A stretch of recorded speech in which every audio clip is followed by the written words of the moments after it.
Hey everyone, welcome to the Eczema podcast. I have a great guest on the show today, and we're going to talk all about the mind body connection and how it affects your skin.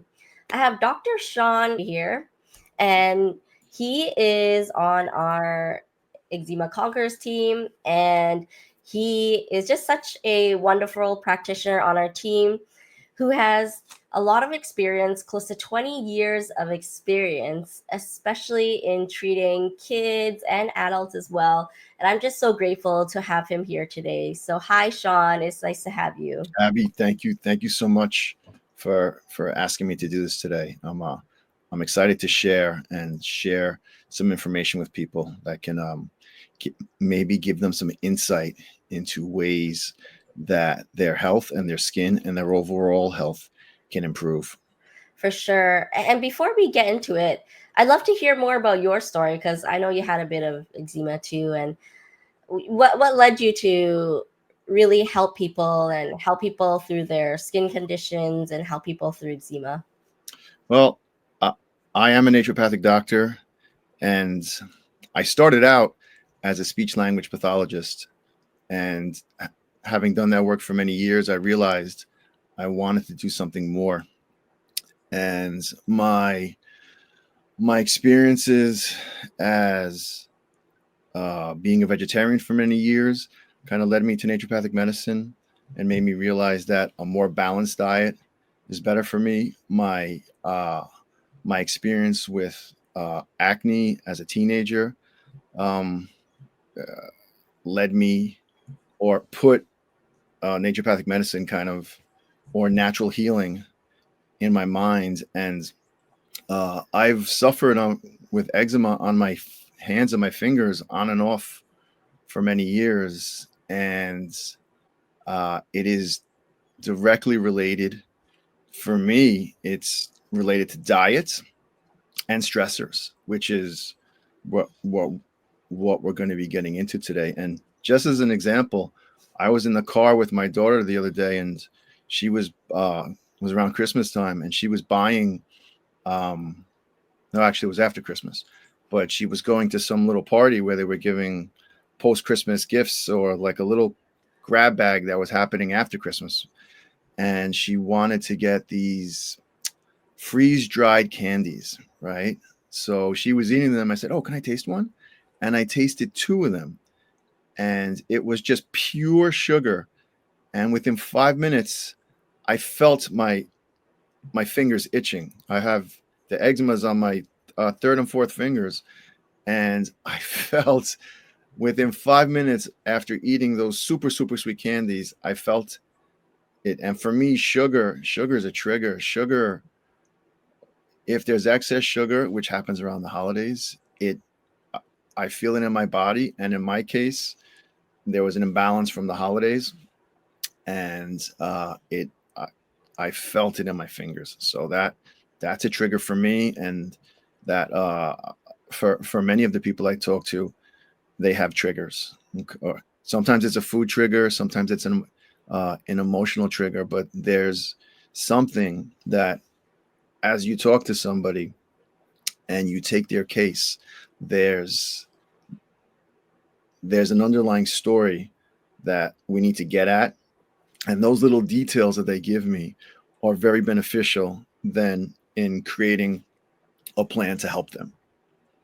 For sure. And I really love how you address each client with such compassion and care, and you really dig deep to find their story. And I really love how you even try to look for the hidden clues to even see if there's any emotional trauma or stress that maybe they haven't mentioned earlier on, and it wasn't the largest focus in their consult, but even just mentioning it, I've seen you pick up clues and pieces to be able to help you put your put your case together to help them.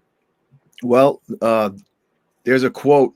There's a quote that I heard many years ago, and it speaks to the notion of stress and how it affects us. And it was by a French priest who said, "We are spiritual beings having a physical existence." So things affect us. Stress affects us. Okay, everybody experiences stress. Okay, whether it's emotional stress, job stress, family stress, stress of eating poorly, but how we deal with that stress, how our body deals with it, and how our brain deals with it is different. To to I like to ask questions about what stresses somebody out, and even in on our intake forms, there's questions about traumas that people have experienced, and some people put some really good answers. That oh, like I would never think of asking about that, but they wrote it. So I said, I'll ask them, tell me about that. You wrote that there was a significant trauma in 2018, and they'll say, oh yeah, and they'll give me greater details. And when they start to share, I really just like to be quiet and just refrain from asking questions and let them just emote, let them just say what they have to say. Because if I start interrupting them, I'm gonna, I'm not gonna get that really true experience that they're trying to share with me. So the traumas, or another word in the literature is adverse childhood experiences, right? ACEs. So uh, we've all we've all had them, from being screamed at in school, forgetting our homework, being yelled at by our parents, being neglected in a basketball game, or not being invited to a party, or all these things that happen to us. They're little things that affect us, and they're like energies that that kind of get stuck in our body, and we can choose to hold on to them, or we can talk about them, or draw, or create, or do something to help process them. But those questions, when people start sharing with me about their life, it it just gives so much insight into um, getting at the cause of the problem. And as a naturopathic doctor, get treating the cause is what makes us different from so many other practitioners. So I like to find out I like to find out what's been going on. And um, even um, there was a patient a few weeks ago that she has two children, and uh, one of her kids also is showing signs of eczema, and she has a bunch of siblings and they all had eczema. So there's so many questions to ask about stressors in the family and what happened. As it turns out, there was significance. The family had moved a couple of times, so there was a lot of stressors that occurred in her childhood. So all all that information adds up, and all those little details help me to recommend uh, a natural support for them, be it a vitamin, mineral supplement, remedy, energetic remedy, flower essence remedy, homeopathic drainage remedy, whatever, whatever's a good fit, right? It's not so much, yes, they come with a diagnosis of eczema or atopic dermatitis, but everybody has a different story, and everybody tells me a different story. Their symptoms may be similar, but how they got to those symptoms is is unique, and it's that uniqueness that I'm trying to get at, and in turn convert into therapies or interventions that can be beneficial for their overall health and their skin as well. That makes a lot of sense. And yeah, appreciate you for sharing that as well. Now, let's dig deeper into the mind body connection. I know there are so many places to start with this. Where would you like to start on this massive topic? Well, I'd like to start with naturopathic philosophy. So from day one of naturopathic medical school, I was taught that the body knows how to heal, provided you give it what it needs and remove obstacles to cure. So giving the body what it needs, nutrition, shelter, companionship, um, good food, okay, and then removing obstacles to cure. Here's where our stressors happen, and stressors can can get at us. So the second the second big overarching naturopathic concept is the concept of terrain theory, which is the body has major organs of elimination: the liver, the kidneys, the lungs, the large intestine, and the skin. Okay, the skin is the biggest organ of elimination, but it's a very inefficient route of elimination. So a lot of time with skin issues, especially eczema, I'm trying to find out where are there greater imbalances, or where are there imbalances in the body. Okay, and then stress comes in. Stress comes in right there. So um, how what we're eating or what we're not eating, or the the jobs we have, whether we like them or don't like them, our living situation. Um, some people are happily married, some people aren't. Some people um, they have prolonged sadness, or different stressors, and to the body, whether the stressor is physical or mental emotional, the body, the endocrine system, the nervous system, it's going to respond. It's going to respond. So um it's I want to find where, that basic naturopathic principle, where is get at the cause, where is that imbalance in the body, so I could um begin to begin a process of healing. For sure. And actually, now that you mention it, do you have any good case studies or interesting stories where you can share more about that as well? And I know in the last close to 20 years, you've seen many different types of cases and so many. Sure. I mean, just um i've had I've had patients over the years with different types of skin skin issues, skin disorders, skin problems, and I've seen people have flares prior to, or during, or immediately after an emotionally charged event. I just had somebody tell me that they they were going to another country to visit family members that they hadn't seen, so they're going for the Christmas holiday, and they were in a good place, and they get to their country, they get to see their parents, and there was an argument, and her face her face broke out. Okay. We know that, and I've had patients with acne. Stress flares their acne. um, i've had I've had people tell me that body odor body odor can change when someone's body odor. People have told me, and I didn't believe it, but then I went and I read about it. Body odor can change whether somebody's stressed or not stressed. So people people sweat during the day, okay, and they work out, whatever they do, there's a certain type of body odor, and then let's say that same person has to go to a job interview, or has to go to a meeting, and they're really stressed out, and they notice at the end of that meeting their body odor is totally different. So the the the interplay between the central nervous system, the skin, the microbes on their skin, specifically in their axilla, or in their armpit, is changed because of the stress. um, I've had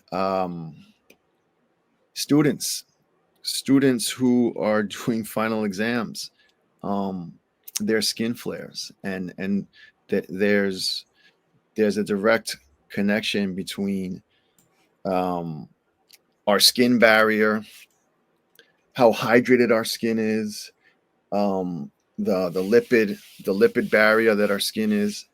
Students who are stressed out, they have flares.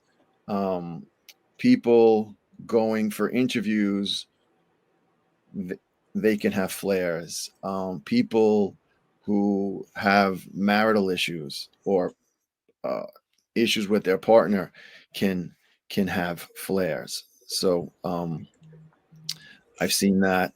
I remember many years ago in the same week, I had two two patients come and see me, and they both had cystic acne. They were female patients. They had cystic acne, and I asked them to do a diet diary, and they recounted to me all the foods they were eating, and um, based on all the information they told me, I told them let's try staying away from certain foods.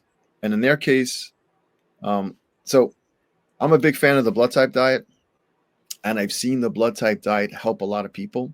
And for me, many times it is a starting point. Okay, from there I can get more specific, but it is a starting point. For for these two individuals, they both happen to be blood type B, and um, for blood type Bs, okay, don't. And I told them, don't kill the messenger. But chicken can be an inflammatory food. Okay, so I asked them, or they told me, "Oh my gosh, I'm eating chicken. I'm eating chicken every day because that's the healthy meat." I said, "Okay, so let's do a test. Let's cut chicken down, replace it with turkey, replace it with lamb. There's other foods that are beneficial." And both these females, when they came back for their follow up, there was a significant change in their skin, and they were really surprised that removing chicken and some other foods made a difference. So, food can be a stressor. Food can be a medicine. Food can be an inflammatory agent. Um, for them, it really made a difference. And I've had with diet, I've had other folks tell me that changing up the diet, the eczema improved. Changing up the diet, the migraines improved, or the stress improved, or the depression improved. So food food can be medicine, right? Or food can be a toxin in the body. Okay. For Uh, sure. I completely agree with that. And also, I also mentioned, back to your first story about how you shared that you had someone who went to visit their family and then they flared. I remember you had two clients on the same day where both of them had similar themes. And I remember they were both going through family stuff and they were both flaring because of it.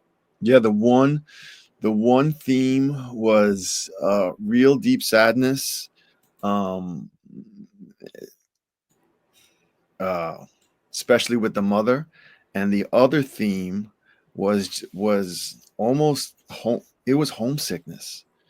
Okay, when I asked her to explain, um, so this one patient was from Africa and living in Europe, and when she would talk about her hometown, her face would change and her voice would change, and she was beaming. And then she would talk about the city she was in Northern Europe.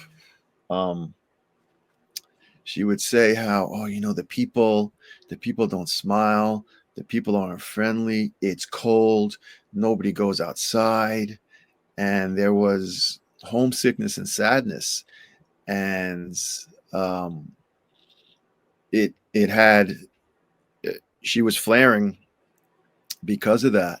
So, um, in addition to doing all the topical things that we do and all the nutritional things that we do, some other remedies were put in place to address these to address the homesickness, to address that that sadness, or that just tendency to go there. So For I'm looking sure. forward to the follow up. Yeah, definitely.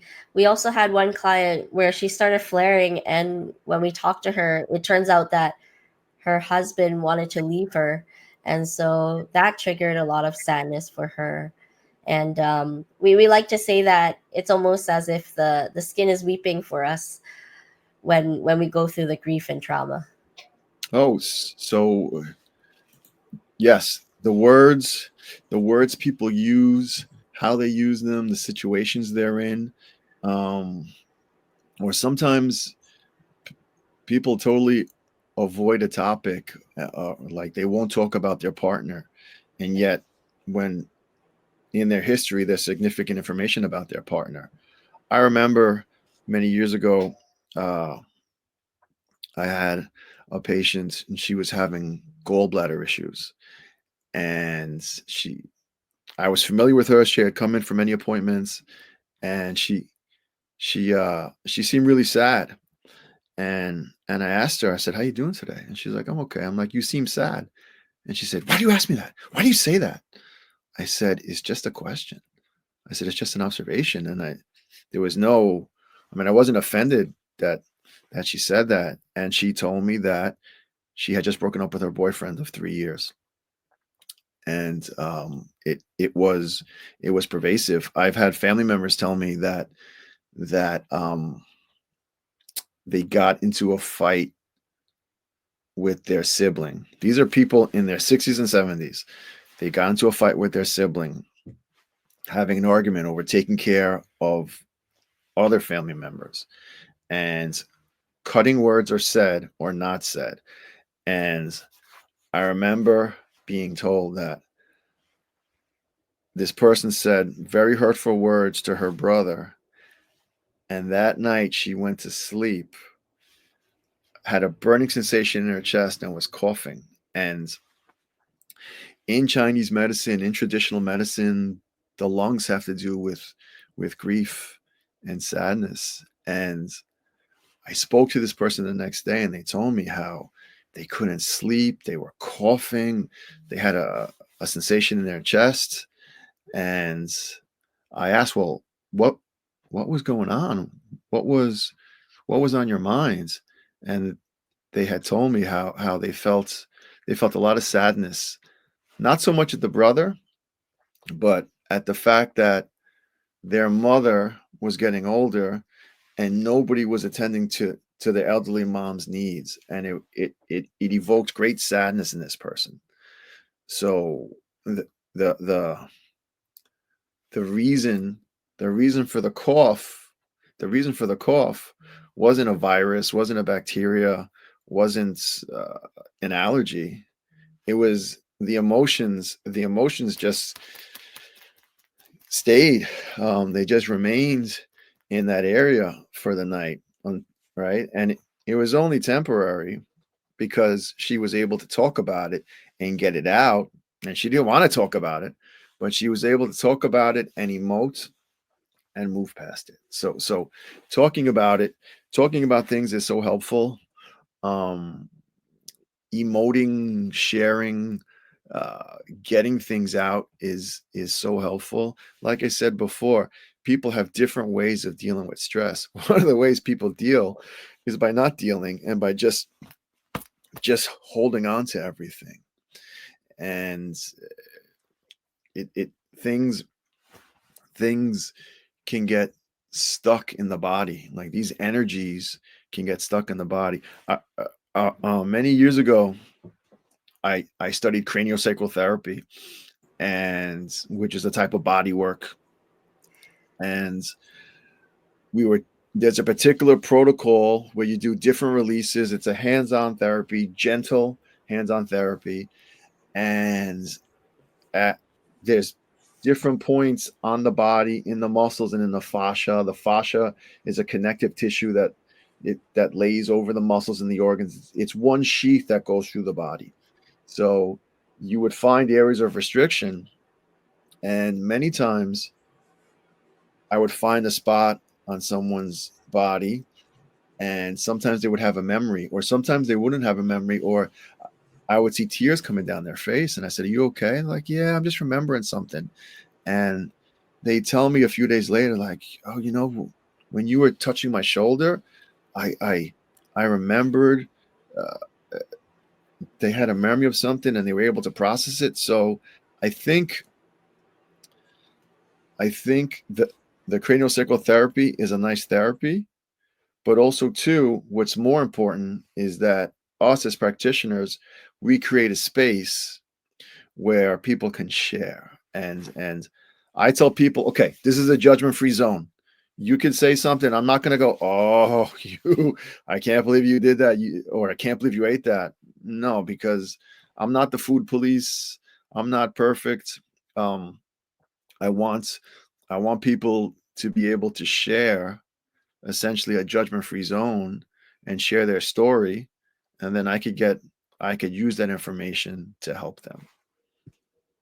That's very nice. And I truly believe that. And we've definitely seen improvements when our clients pair what they're doing with either someone like yourself who does craniosacral therapy or other type of somatic therapy just to get the body to release some of the stuck emotions. And craniosacral therapy is sometimes one of the therapies that we will refer them to, like you shared, because it will help release the trapped emotions out of their body. Another one that I really like, and this one people can I teach to people, and it's been around for a long time. You can find people on YouTube telling you how to do it. It's called emotional freedom therapy, EFT, and essentially you're tapping on different. You're tapping on the top of your head, on the side of your eyes, the outside of the eye, on different acupuncture points and acupuncture regions. And in the act of tapping, you're helping energy to move. So it's called emotional freedom technique. I believe it's emofree.com. Gary Craig developed this, and he developed this over 20 years ago, maybe more. And he put the information out there for the world. It's free, um, and I've used it over the years with many people, and it's a tool that people can use. I had a an instructor when I was in naturopathic medical school. Routinely, he would speak in front of 1,000 people, 1,000 doctors, and he was very knowledgeable, very smart, but he would get nervous before his talk. So he would do the setup statement as he's on stage waiting to be called. He would do the setup statement, which is you take your right hand, you tap at your left collarbone. I deeply and completely accept myself, even though I have this issue with speaking in front of 500 people. And you say that 3 times. You could say it. You could say it really, really fast and go through, and then you tap through. And he would do it and tap through, and feel better. Sean, could you clarify again what each of those specific points that you're tapping on, the significance of them? So the each point is an acupuncture point. I don't know, I don't know the numbers. I know the technique. So the technique is okay. So the technique is we pick an emotional situation that's that's bothering us. So um I just had the other day, I just had a patient tell me that her daughter gets ridiculed because of her eczema, and they ask her if it's contagious. Okay. 14, 15-year-old kids. I mean, this is this is traumatic. This is traumatic for a teenager. So let's use that as an example. So the startup is you take your right hand and tap on your left collarbone. I deeply and completely accept myself, even though I have this issue with people making fun of me. And you say that 3 times. And on a scale of 1 to 10, that that's a 10 at it's a 10 out of 10 of something that's bothering you. So then we tap 7 times on the top of the head, 7 times on the top of the head, 7 times on the inner eyebrow, 7 times on the outer eyebrow, 7 times under the eye, 7 times under the nose, 7 times under the bottom lip, 7 times at the collarbone. And there's a point, it's the nipple line on the side of the ribs. There's a point there where you could tap here, or you could take your hands and tap at it. You do 7 times there. After you do that 7 times, you you ask yourself, on a scale of 1 to 10, where am I with this original statement? And hopefully it's gone down to an 8. And then as you do it you want to get down to a 2. So you could do a couple of rounds of it in a couple. in 5 minutes you can do several rounds of this. But what happens many times is that you start out with an original statement of being humiliated, but then as you tap through and energy has moved, a different emotional state might come up. So it could be sadness, it could be rage, it could be anger, it could be disappointment, it could be something else. So then you tap through that again. And what um I've done some workshops with people who use this, and I've read some books that people have written about this. Doing it in front of a mirror can be um can make this therapy a little bit more powerful. And there's people who've done this work who are afraid of dogs, and after doing it, they're able to be around dogs. Even a little puppy with no teeth, they're scared of it. And then they're around the puppy, and their level of apprehension goes way, way, way down. Or there's people who have been. I remember reading a story of a guy who was drinking 2 liter bottles, two, so that's 4 liters of Coca-Cola every day. And through this technique, he was able to change that whole belief system or almost addiction about what was going on. So it is a very powerful technique that people can use, and I include it in the recommendations. I I give people, I include it in there because I want them to know it. I want them to be able to if they're feeling something, they can run into a bathroom or they can run into their car and start tapping, and it can shift somebody. I remember I tried tapping during my healing journey when I had some of my hardest moments and when I felt like I was bedridden and really disabled. I remember I tried it because I just wanted some relief. But for those who do think that it sounds woo woo or might even be skeptical of it, you mentioned that you're tapping on the acupuncture points. So I get acupuncture done and it's helped me significantly on my journey. And I know even yeah, the acupuncture and meridian points can be so powerful. So is it essentially that people are doing the same points as like an acupuncturist would, but you're just tapping, so that's why it's getting similar types of relief? Well, I mean, acupressure is another therapy similar to acupuncture where they use needles, but acupressure, you're limited to how many points you can squeeze. So like people maybe can do 4 points. So like they squeeze with their hand, right hand, left hand, and then right elbow, left elbow on people, right?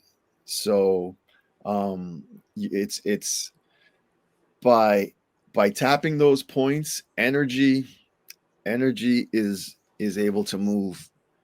And I I I don't I'm not clear on the exact mechanism, but I've seen it work. And the side effect profile is minimal. I mean, sometimes people tap on their head too hard, and you have to tell them not so hard. So For sure. That's really interesting. Yeah, acupressure is powerful, even though it might seem like it's just massaging certain points. But my both my sons get acupressure regularly, and my son's skin was really, really severe before when he was 1 years old and going on to two. And yeah, what really helped him was actually acupressure and getting that regularly. Of course, along with taking supplements and herbs. But yeah, it really helped him a lot. I was surprised. yeah, it's when I learned about it, you know, when I first learned about it, I thought, what? Tapping? And then somebody showed me, and I'm like, okay, this is weird. I feel different.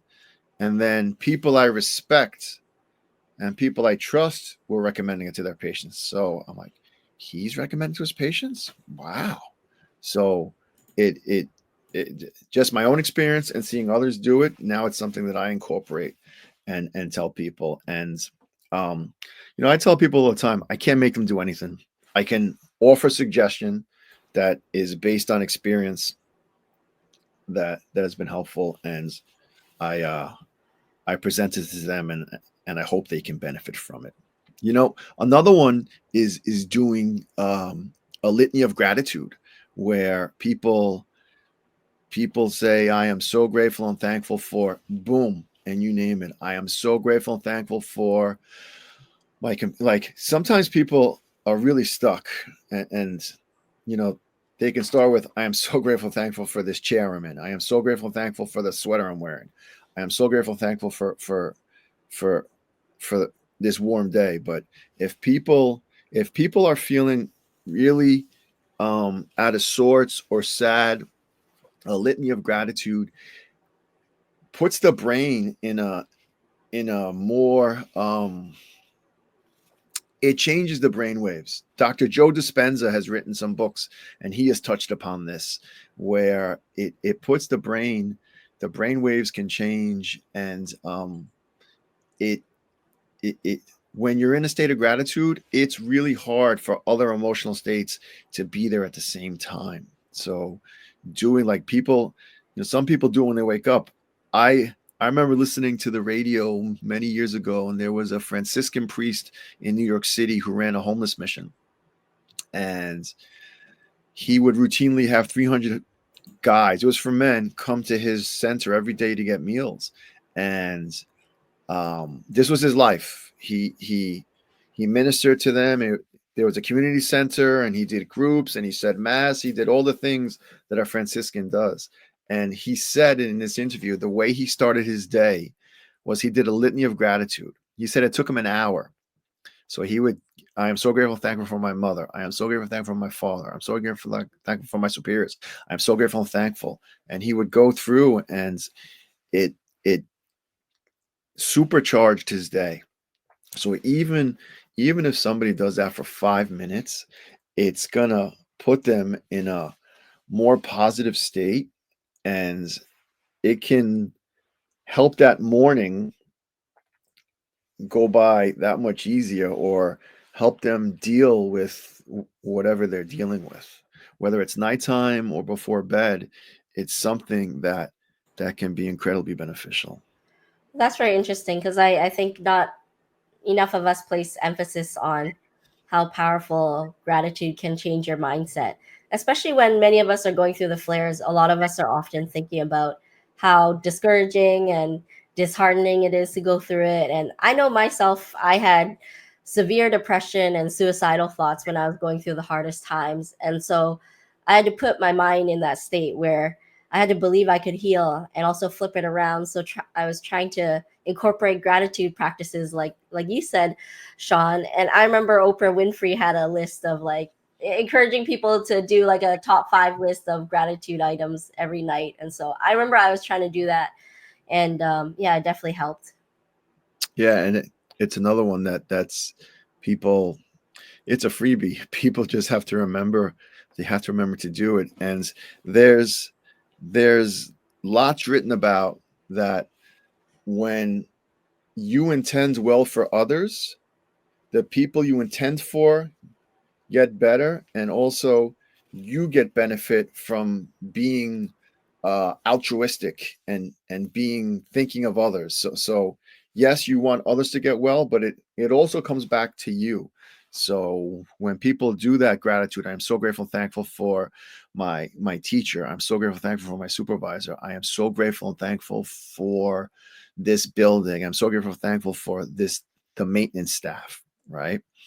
um it it it just kind of builds on itself.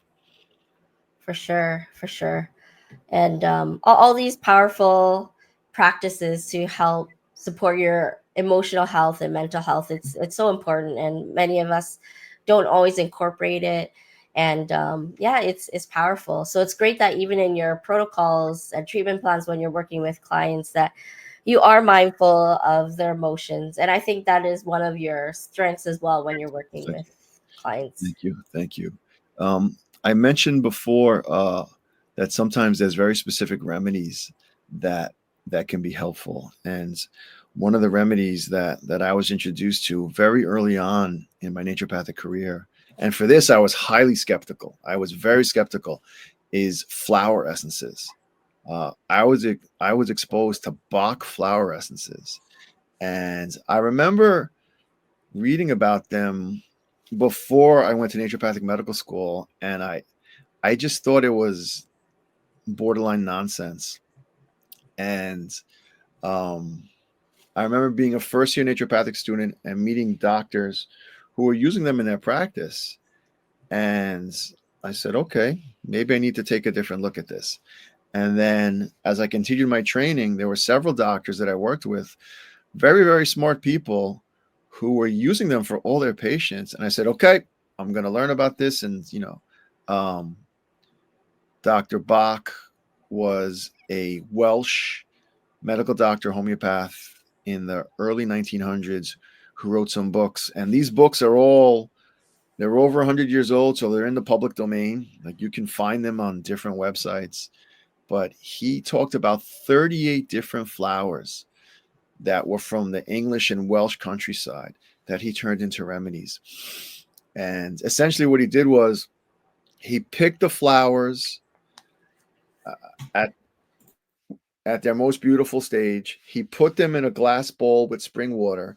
He let sunshine shine through the water, so the flower petals infuse the water with their essence, with their energy, with their vibration. So they are a vibrational and energetic medicine, not a homeopathic medicine, because homeopathic remedies go through an extra step to become homeopathic remedies.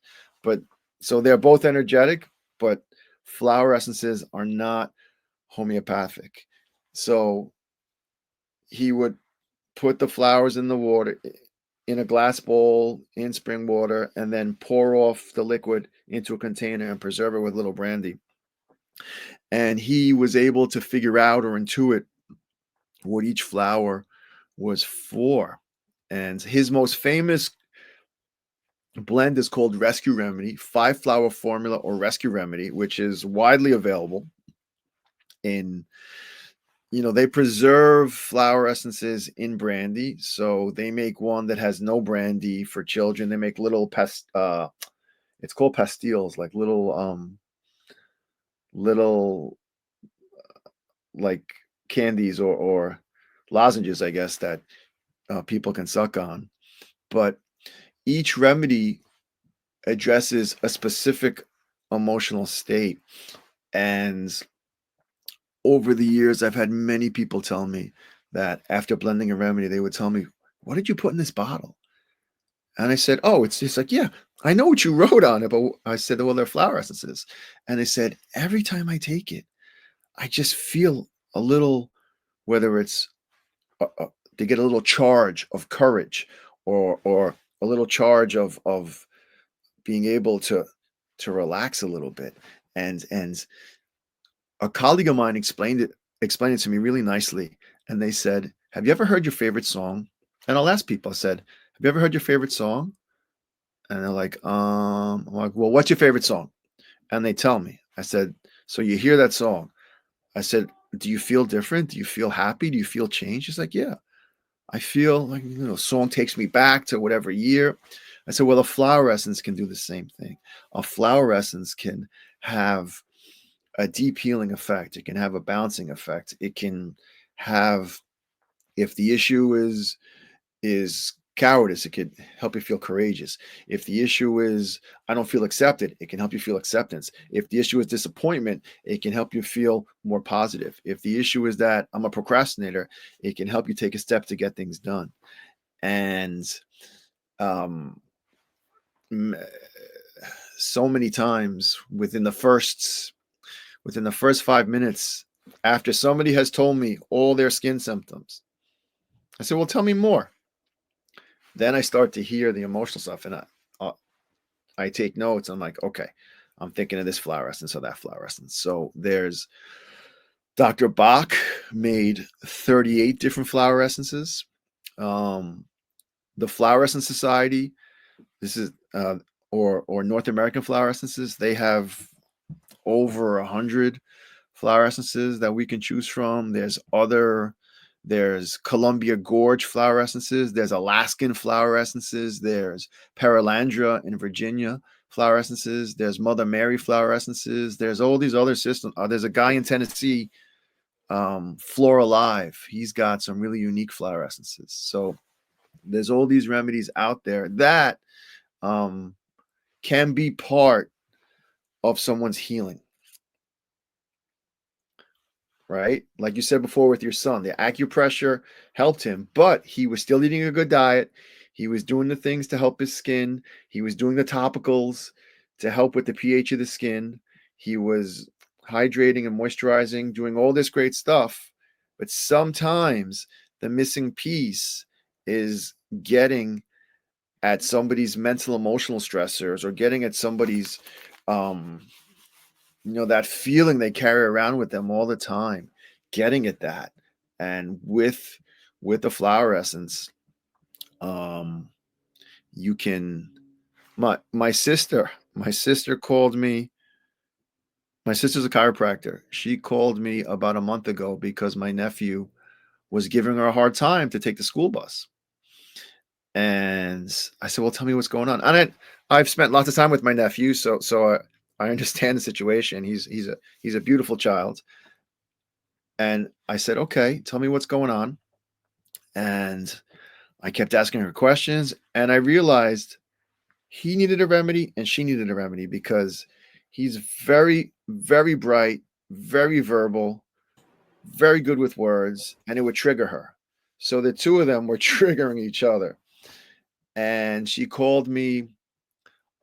We had a family party, and she said, oh, by the way, that remedy, it's working. I'm like, great. That's great. So we can put them in place. And again, I was really skeptical. I was so skeptical. And over the years and hundreds of prescriptions I've made for people, I see that they work. I don't need a stack of research to tell me that it works. When I've seen it work, my colleagues use it, and they've been working for over 100 years. And again, the side effect profile is so low. That's great. That's great. So I know for some people, I've taken flower essences before, and for some people, they might be new to hearing it. For those who are new to hearing it, if they're feeling skeptical about it or not really sure about it, is there anything that you can say in regards to it? So, yes, some people might feel skeptical because the remedy has brandy in it, right? So, you would put 2 drops of a remedy into a water bottle. So then we've got a very, very dilute. You can't even taste alcohol. But even if somebody is sensitive to alcohol or has sworn off alcohol, you could always rub it on somebody's skin, because as an energetic remedy, um, it doesn't need to go into the mouth and to go into the GI system to work. It can be rubbed onto the skin. And some people think it's a placebo, but I've given flower essences to babies and to dogs. And I have colleagues who've given them to horses. And animals don't really respond to placebo. And we see a dog calm down. We see a horse calm down. We see a baby's state get shifted. So it's it's it's worth a shot. And uh Rescue Remedy is his most famous formula, and that's widely available. And that one, for like, if someone has witnessed a car accident or been in a car accident, or if there's been a traumatic event, the remedies in Rescue Remedy can help shift somebody. That's great. I think I've taken some or one of them for stress relief before, and I know you can pick them up at like any health food store, and they're widely available. So Well, the Bach ones, the 38, Dr. Bach made 38 remedies, right? So those are widely available in good quality health food stores. The North American flower essences, you can always there there's a bunch of distributors in the US. There's a distributor in Canada, and they have distributors in some countries in Europe. So they're not in every country in Europe, but at least in the US and Canada, we have access to them. And it's 1 or 2 drops. Sometimes if you blend the formula for somebody, uh, the Flower Essence Society recommends no more than 6. And I've done that. Or sometimes someone's telling me really specific stuff, I'll recommend 1 or 2 remedies that they could take on a regular basis. And Dr. Bach recommended that people take the remedies 4 times a day, at least 4 times a day, especially upon waking and at bedtime. And the practice he had back in the early 1900s, he had people from all over the world coming to see him. So people from the States, people from Canada, people from Europe were going. Even though he was Welsh, his office, what his he was somewhere in, I think he was in London or somewhere in England, that people would come and see him from far and wide. So um, some pretty powerful stuff. For sure. So I know we're near the end of our podcast, but for those who are listening who have eczema or they might be going through a flare right now, how can this apply to them if they're listening and they're wondering, flower essences, how could I apply this or other things you've talked about in my life? Um, I think I think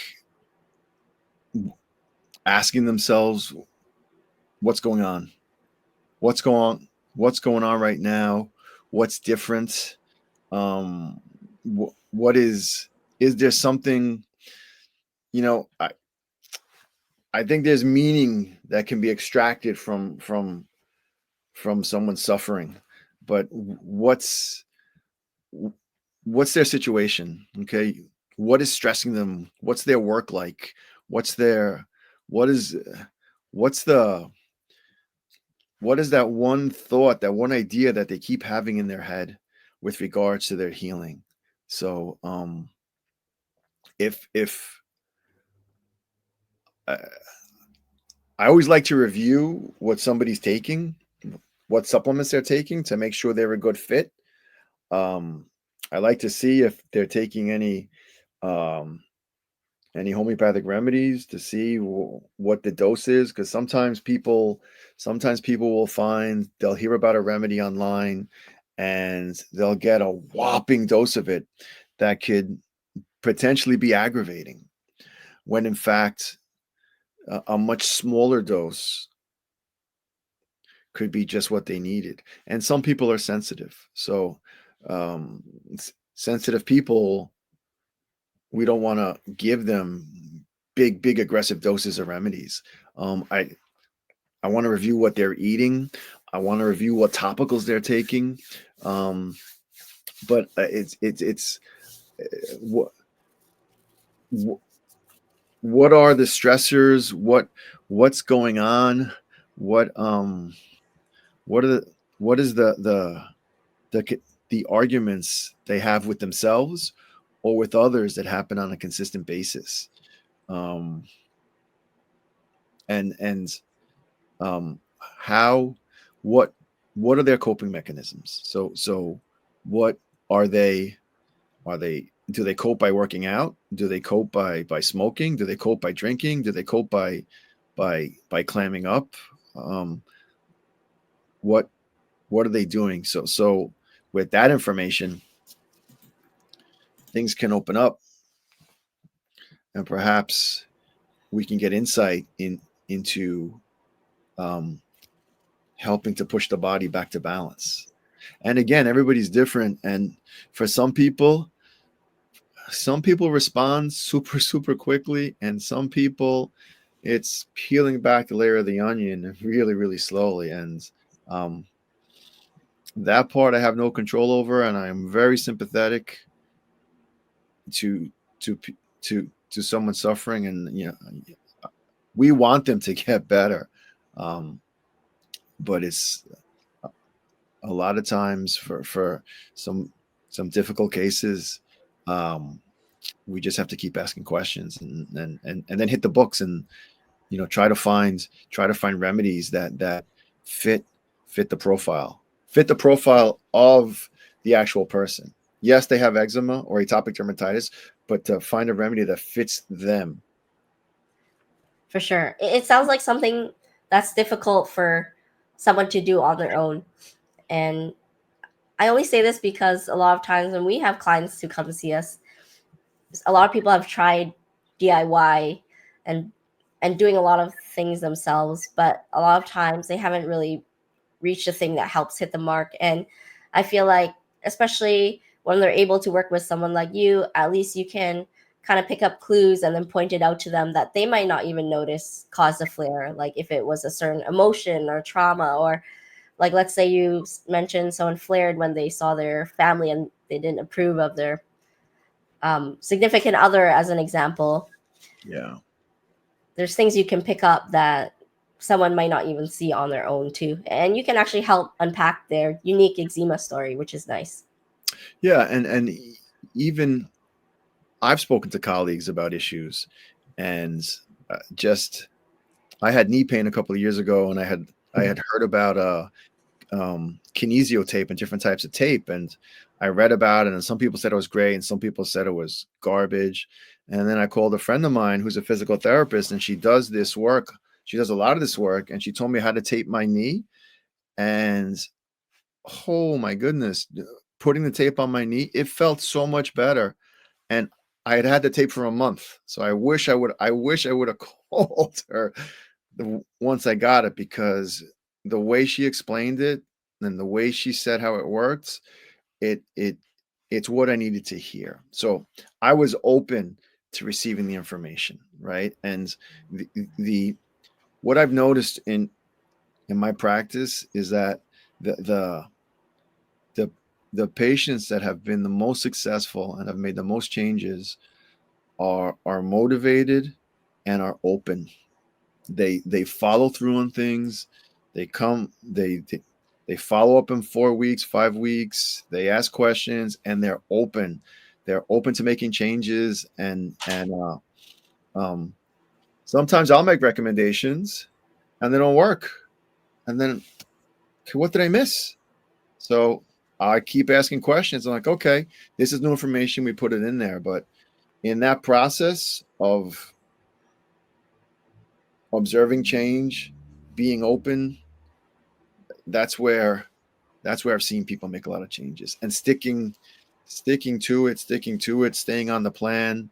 There's going to be ups and downs, but if we start here and finish here, that's progress, right? I mean, it's not always a linear line. Sometimes it's bouncy, but um, over the course of 6 months, 12 months, 18 months, people have reported a lot of positive things, and things that used to bother them. When you asked him, "Oh yeah, how's the migraine?" Well, what migraine? Well, you told me on the 23rd of last month you had a migraine. Oh yeah, that doesn't happen anymore. I don't want to talk about that. I want to talk about this. Okay, let's talk about that.